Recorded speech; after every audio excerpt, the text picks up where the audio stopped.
Bonjour à tous et à toutes et bienvenue dans le podcast Au Parloir. Ce podcast vous est proposé par des étudiants de l'Université Lyon 2. Il est associé à une maquette virtuelle de prison que nous avons réalisée sur le jeu Minecraft. Le lien est en description. Cet épisode aborde l'accès aux soins et la santé mentale en prison. Donc moi, c'est Karim Mokhtari. Je suis donc le directeur pour une association qui s'appelle Sans Murs. Je suis moi-même un ancien détenu. Donc j'ai eu un moment de vie carcérale qui a duré assez longtemps.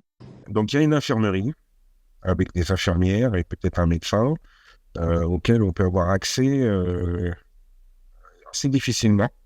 Et des fois, vous avez juste un mal de dents, une rage de dents, vous avez besoin d'un Doliprane, quelque chose.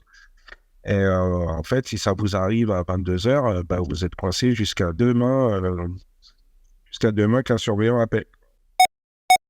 Je m'appelle Alexa Brugère et étudiante en troisième année de psychologie à l'école des psychologues praticiens à Lyon. Mon premier stage en prison, c'était en maison d'arrêt du coup, à la maison d'arrêt de Nîmes. La population que j'ai vue, c'était assez des personnes vieilles ou des personnes qui étaient incarcérées pour une longue peine, puisque les petits délinquants, généralement, ne vont pas vraiment voir les psychologues, donc c'était assez cette population-là. Mais j'ai quand même vu pas mal de détenus, de profils différents dans les peines et dans les raisons de pourquoi ils étaient en prison, en maison d'arrêt. Alors du coup, la maison d'arrêt de Nîmes, donc on rentre par l'extérieur et on arrive directement dans des couloirs avec des portes, des portes, fermées à clé. On doit récupérer un bip qu'on bip et on passe plusieurs portes, plusieurs portes. La porte, c'est pas vraiment le mot, c'est plus des grilles qu'on bip et on en passe plusieurs. Et après du coup, on rentre dans le cadre médical où en fait, c'est un couloir avec plein de portes et plein de bureaux avec, tout ce qui est, il y a gynécologie, psychiatre, médecin, psychologue, il y a une petite salle, du coup pour les personnes qui travaillent là. Moi, je m'appelle Marion Devesa-Aurillon et du coup, je travaille à Prison Insider depuis un peu plus d'1 an et demi. Prison Insider, c'est une plateforme de diffusion d'informations sur les prisons dans le monde. C'est clair que, il y a pas assez de médecins, il y a pas assez de les délais, surtout pour consulter des spécialistes, sont ultra, ultra longs. Et encore plus pour, les femmes qui veulent voir des gynécos et tout, c'est vraiment, c'est super dur. Aussi parce qu'il y a beaucoup de choses qui passent par l'écrit. Faut faire des demandes écrites, donc faut savoir écrire parce qu'il y a quand même une partie de la population carcérale qui sait ni lire ni écrire et faut pouvoir le faire en français. Donc si on parle pas français, voilà, déjà c'est compliqué. Corinne Rostin, sociologue. Je travaille donc sur les prisons depuis 1989. J'ai travaillé tout le temps sur à la fois des prisons d'hommes et les prisons de femmes. Je dirais, il y a eu un grand changement, c'est 94, hein, la loi qui a donc conduit au rattachement donc de la médecine pénitentiaire aux hôpitaux. Donc aujourd'hui, les médecins qui interviennent, les infirmiers et infirmières, etc., tous les personnels viennent des hôpitaux. Donc ça, c'est un grand changement. Moi, quand je suis arrivée, c'était un médecin pénitentiaire qui passait toute sa journée en prison et qui ne traitait que des détenus toute sa vie professionnelle. Donc il avait pris, souvent il prenait un petit peu voilà, il s'accommodait aux conditions et du coup, il pratiquait une médecine, à rabais, il faut quand même le dire. Donc le fait que ce sont aujourd'hui des médecins qui viennent de l'hôpital et qui sont en lien avec une équipe médicale à l'hôpital, il y a quand même des possibilités de traitement qu'on ne connaissait pas dans les années 90. Voilà. Donc là, il y a une évolution très nette pour moi. Alors en cas il y avait donc pareil une séparation pour les soins psychiatriques également. Que ce soit n'importe quel bureau, les médecins, les psychiatres ou les psychologues, tout est vraiment sobre, blanc, très, vraiment pas du tout personnalisé, très froid. Et donc du coup, le bureau de psychologue, c'était vraiment un bureau, une chaise, 2 chaises, du coup, un ordinateur et les murs blancs et cetera et vraiment, très, très froid. Il y a une espèce de salle d'attente où tous les patients attendent là parce qu'en fait, ils ont des rendez-vous, à tel ou tel horaire, mais les surveillants pénitentiaires, ils les ramènent, tous, en même temps. Donc que la personne ait son rendez-vous à 11h ou à 9h, ils sont tous à 9h et donc du coup, ils attendent dans cette, salle d'attente. Donc il y a eu un développement de l'offre, puisqu'on a eu les UHSA, notamment pour les soins psychiatriques, ce qu'on appelle un soin de niveau 2. Donc ça a permis quand même des possibilités de traitement. Mais bien sûr qu'il manque Bien sûr qu'il manque des médecins psychiatres, des psychologues pour les soins psychiatriques, c'est une évidence. Il y a tellement de besoins en prison, donc bien sûr qu'il y a un manque. Alors le psychologue, il a accès au dossier médical en soi. Je sais que j'avais parlé du coup à pas mal de psychologues, qui travaillaient dans ce milieu-là et je sais que pas tous regardaient les dossiers médicaux parce que certains préfèrent, les dossiers médicaux, certains préfèrent, directement se faire un avis sur le patient. Là, en l'occurrence, le psychologue avec lequel j'étais, regardait les dossiers médicaux mais après honnêtement, le travail d'un psychologue en prison, c'est pas tant de, parler de l'acte. En fait, il va enfin, en tout cas, le psychologue avec lequel j'étais, il va vraiment laisser libre cours à la parole et si le patient veut parler du fait que son chat lui manque, il va vraiment, diriger l'entretien sur ça. Il y aura pas de problème, il va pas du tout initier le truc, sur la peine et cetera. Donc c'est vraiment assez libre. Après, du coup, il regarde le dossier médical. Enfin, ça peut être intéressant, par exemple, parce qu'il y a des patients qui sont, du coup, incarcérés, mais qui ont des troubles, psychiatriques, graves comme, schizophrénie et cetera. C'est toujours, important, de savoir avant quand même pour se préparer. Psychologue, je vous ai dit, hein, 1 pour 500. Donc souvent, il est là pour plusieurs établissements. Donc vraiment, il y a une liste d'attente. Des fois, votre peine ne suffit pas à faire la liste d'attente.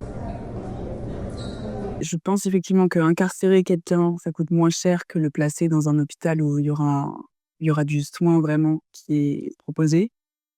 Hem et là, ouais, on a je sais plus où c'était, mais il y avait une proche d'un garçon qui est mort en détention, qui a été tué par un codétenu, qui elle enfin qui oui, par son codétenu en cellule, qui elle disait que pour elle, effectivement, le problème, c'était qu'on plaçait en détention des gens qui avaient besoin d'un suivi psy, en fait et que, c'était juste qu'il y avait tellement plus de moyens dans l'hôpital public et dans le soin que, ben, on finissait par trouver un moyen de les incarcérer et le problème, c'est que, du coup, on a des gens qui sont malades, qui ont une pathologie, qui se retrouvent, en cellule avec des gens qui sont là pour un petit délire ou un truc, et qui ont un profil, plus classique, quoi et qui se retrouvent, du coup, enfin, ça fait tout un mélange de personnalités hyper,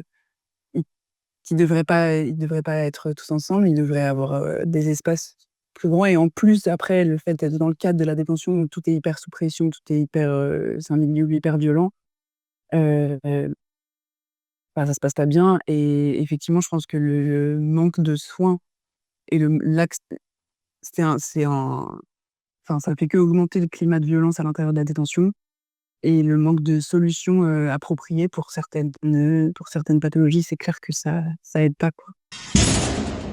Je dirais pas que tous les patients que j'ai vus étaient en grande détresse, mais j'ai l'impression que la prison les impacte vraiment sur leur vie et ils étaient enfin, je veux dire, ils étaient pas vraiment, bien mentalement dans tous les cas, tous les patients que j'ai vus et vu qu'il y avait des histoires assez lourdes. Par exemple, il y a une, patiente qui m'a extrêmement touchée, parce qu'elle avait 22 ans, donc pratiquement mon âge et elle était là, parce que, elle avait, tué son enfant, et en fait, elle m'a extrêmement touchée parce qu'elle, elle je sais pas vraiment comment dire, mais elle était, bouleversée de ce qu'elle avait fait et elle arrivait, à mettre les mots dessus, enfin, parce qu'elle allait va bientôt sortir, de la prison avec un bracelet électronique et du coup, elle parlait de sa sortie, elle parlait du fait que quand elle voulait sortir, elle voulait aller au cimetière voir son fils et que du coup, elle allait se rendre compte que c'était vraiment, l'enfant qu'elle avait tué et cetera et c'était vraiment un entretien assez éprouvant parce que c'était, très compliqué à gérer parce elle était vraiment très touchante et moi, c'était la première fois que, vraiment,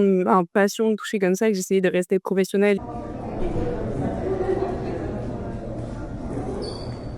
On a un outil qui s'appelle le Prison Life Index, qui est un indice, un indice composite, donc sur le même modèle que l'indice de développement humain ou le PIB ou quoi, avec différentes catégories qui évaluent tous les aspects de la vie en détention et qui évaluent à quel point le droit international est respecté, par l'État et donc là, on a évalué la France l'année dernière et la catégorie sur l'accès aux soins, les notes, elles vont de A à E, en sachant que A, c'est quand on est en conformité totale avec le droit international, ça n'arrive quasiment jamais, et E, c'est quand il y a aucun respect du droit et sur l'accès aux soins, il me semble qu'on est à C. un patient qui était là, pour, deal, et cetera et en fait, avant, il consommait de la cocaïne et en fait, dans la maison d'arrêt, en fait, il consommait de la cocaïne. Alors, de base, il voulait pas consommer de produits et tout dans la maison d'arrêt, sauf que les surveillants l'avaient vu avec d'autres personnes qui consommaient, de la cocaïne et du coup, ils expliquaient ça aussi aux psychologues que, c'était n'importe quoi, ce qu'ils avaient fait et qu'ils l'avaient mis avec, des personnes qui consommaient alors qu'ils ne voulaient plus consommer et que du coup, ils s'étaient, remis à consommer et qu'ils consommaient, tous les jours, de la cocaïne, dans la cellule avec les autres détenus. Il y a aussi d'autres personnes qui sont droguées. J'ai vu, alors je l'ai pas vu en entretien, mais j'ai vu en délit qui allait à l'infirmerie parce qu'il s'était fait droguer par d'autres détenus qui avaient mis, de l'ecstasy, je crois, dans sa nourriture et du coup, il s'était retrouvé à l'infirmerie à cause de ça. J'ai l'impression qu'il y a beaucoup de drogue, du coup, en maison d'arrêt, que c'est pas forcément très réglementé. Du côté somatique, c'est pareil. C'est-à-dire que le problème du côté somatique, c'est qu'on a des problèmes pour extraire les personnes détenues vers les hôpitaux quand elles ont besoin de soins urgents ou d'opérations spécifiques. Alors, si l'opération est vitale, bien sûr qu'on trouvera une solution, puisque, par exemple, si quelqu'un fait aujourd'hui une crise cardiaque en prison, c'est le SAMU de l'extérieur qui viendra en prison, hein. Voilà, faut imaginer que c'est ça. Si c'est la nuit, parce que la journée ce sera différent, il y a un médecin, mais la nuit, voilà. Donc moi, je dirais pas que les soins se sont détériorés. Je pense que la qualité des soins s'est améliorée, mais par contre, bien sûr que l'offre est insuffisante.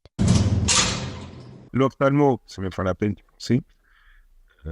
Ouais, tous les médecins spécialisés, en fait, c'est vraiment la galère. Les médecins spécialisés, c'est vraiment la galère. Puis après, leurs médicaments à eux, c'est de Doliprane. T'as mal au genou, Doliprane. T'as mal à la tête, Doliprane. T'as mal à l'oreille, Doliprane. Voilà, je crois qu'ils doivent avoir des complets entiers de Doliprane, je sais pas. Mais ils règlent tout avec ça, quoi. C'est le médicament magique.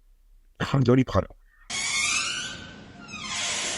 Après, l'isolement social, sont complètement tous les patients que j'ai pu voir ont tous parlé de ça, du fait qu'ils se sentaient seuls, que tout le monde leur tournait le dos, que même, leur famille, leur écrivait pas ou ne venait pas tout le temps les voir et que vraiment ça les impactait de ouf. Enfin, tous les patients que j'ai vus ont parlé de ça, du fait que tout le monde leur tournait le dos et qu'ils ont plus personne à parler, que c'est très compliqué. Merci d'avoir écouté cet épisode. Il a été réalisé par Nesrine Borekba, Erwan Claire, Mathéo Bonin, Vincent Niébédé et Maxime Dominier. Retrouvez le lien de la maquette en description et les autres épisodes sur tous les réseaux sociaux d'Au Parloir ainsi que sur les plateformes de streaming. À bientôt!